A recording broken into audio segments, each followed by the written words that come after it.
All right, welcome to The Explainer. Today we're jumping headfirst into the incredibly strange, looping world of the Unconnected Roots.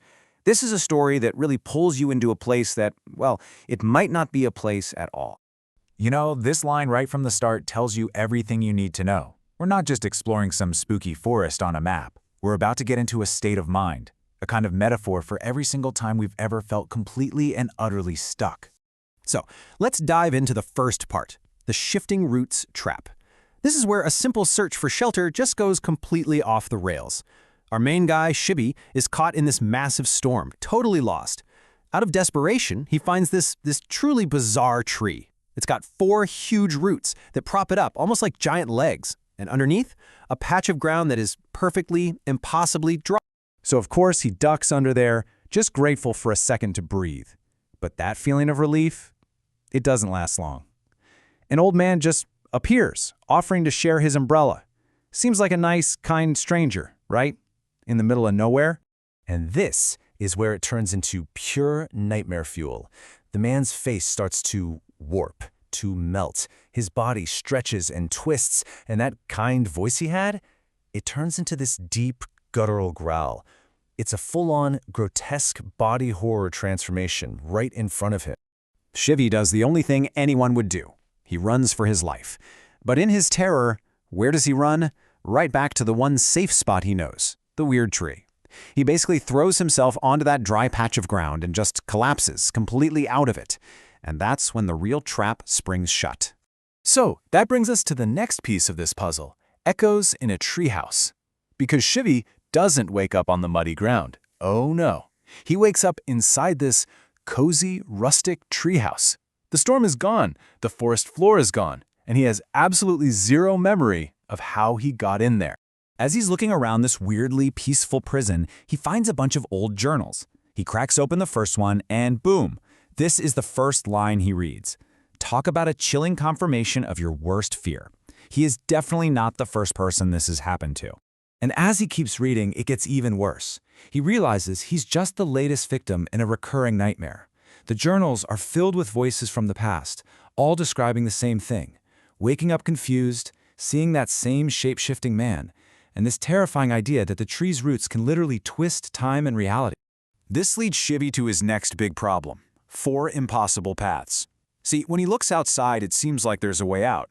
4 different paths leading away from the treehouse. But this isn't about choosing your own adventure. This is a prison where the bars are made of impossible choices. Okay, so path number 1 looks incredible. It's this beautiful, majestic scene with a river and a mountain in the distance. Postcard perfect. But it's completely dead. There's no sound, no birds, no wind, not even the sound of the river. It's like looking at a painting you can never touch. Path number 2? That one leads right back into the forest he just ran from. But it's different now. It feels angry, malevolent. The shadows literally seem to eat the light, and you get this awful feeling that you're being watched, hunted. The third path takes him to a valley filled with these old, misty ruins. And the silence here is suffocating. You can smell something in the air, something like old burnt rituals. It just feels cursed, like a place where sound itself came to die. And the last path, yeah, this one's a grotesque swamp. It stinks of rot and death. But the creepiest part? The water is so unnatural, so wrong, that when Shivy looks into it, it doesn't show his reflection. It's a place that just flat out denies he even exists. So, faced with 4 terrible choices, what does he do? He does the only logical thing he can. He starts a journey through memory, going back to those journals, hoping someone before him left a clue. And it works. He follows this trail of riddles left behind in the pages and finds a hidden code. He figures out the code is actually a map shaped like the tree's roots, which leads him to a secret panel on the wall. And inside, another map, a real one, pointing to the only path that might actually work, the river and the mountain. What happens next is just completely surreal. A talking parrot shows up out of nowhere to guide him. The animals of the forest, all of them, come out and help him build a raft to cross that silent river. It's like nature itself has decided to help him escape this unnatural place.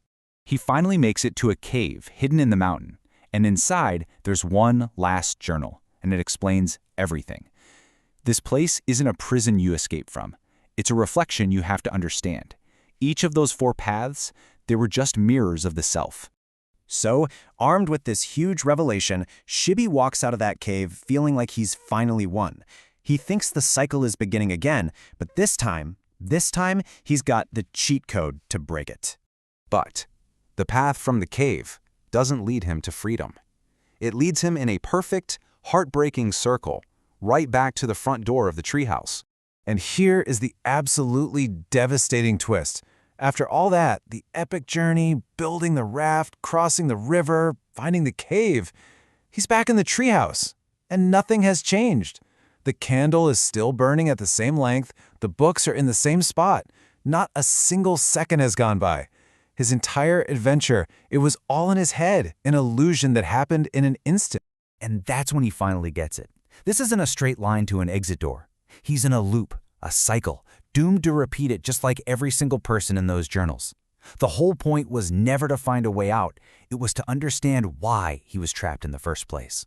So the story just leaves us hanging with this massive, haunting question. It completely reframes everything. This was never a survival story. It's a psychological puzzle. If the only way out is through, not forward, how in the world do you break a cycle that is specifically designed to make you repeat your own mistakes over and over forever?